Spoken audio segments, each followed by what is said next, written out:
Hello, this is Chelsea Parsons for AEP 880, and this is my presentation on safe schools for Module 10. Okay, so a summary of the 4 articles that were provided to us. I'm going to kind of pull out the things that were in common and things that were similar within the 4 articles. So within the 4 articles, there was talk about having an inclusive school environment that fosters positivity. There was discussion on respecting students from different cultural and racial backgrounds. There's also discussion on creating warm and secure classrooms for students, and then teaching students to have self-advocacy and self-determination skills. And then lastly, some of the articles talked about developing a positive actions curriculum that focuses on kindness and focuses on positive behaviors. For the 4 articles that I found on my own, some of the bullying prevention things that they talked about were to reinforce school-wide values by having a clear code of conduct. To have a universal definition and term of bullying that the whole school uses and teachers and parents and students know. To teach kindness in schools, that was definitely a big one with the articles provided, and the articles I found is the kindness and to foster happy and caring children. And then another big one was to implement school-wide positive behavior interventions rather than intervening with things like in-school suspension to reward those positive behaviors for students. Some of the bullying data that I found most interesting is that bullying is now considered a public health problem, and up to 31% of children experience bullying in schools.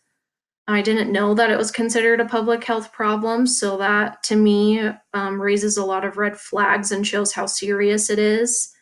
The most common type of bullying is cyberbullying, and the next one was relational bullying. Bullying, it most often occurs first on the internet and then secondly at school. Bullying can lead to depression and should be taken seriously as a health concern. Little things can make a big difference, such as kind gestures, greeting students by name, and taking the time to not only talk to students, but also just to be there to listen. And some of the data that I found shows that kindness can actually increase serotonin levels, which combats depression. As far as the procedures and policies go, if schools continue to experience high rates of bullying, they need to make sure that they have a policy that addresses it in the first place. School administrators need to lead by example, and then teachers can lead by example when addressing bullying. And this will set the school climate for the students.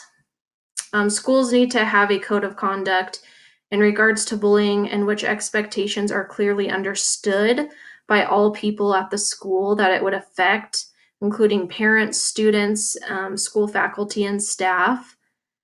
And then bullying prevention training should be offered to professionals as professional development and volunteers who work with children on a regular basis so that it's constantly on the forefront of people's minds.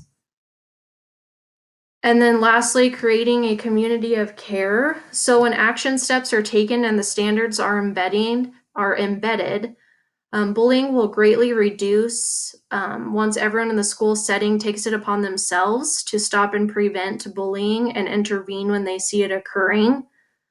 One of the articles that I came across said that people don't see it as their responsibility, so they don't do anything to stop it. So that's why continual professional development addressing that is important. To address bullying with administrators and your colleagues, and school personnel to take action immediately when they see something happening. And then here is a list of my references. And that is the end. Thank you.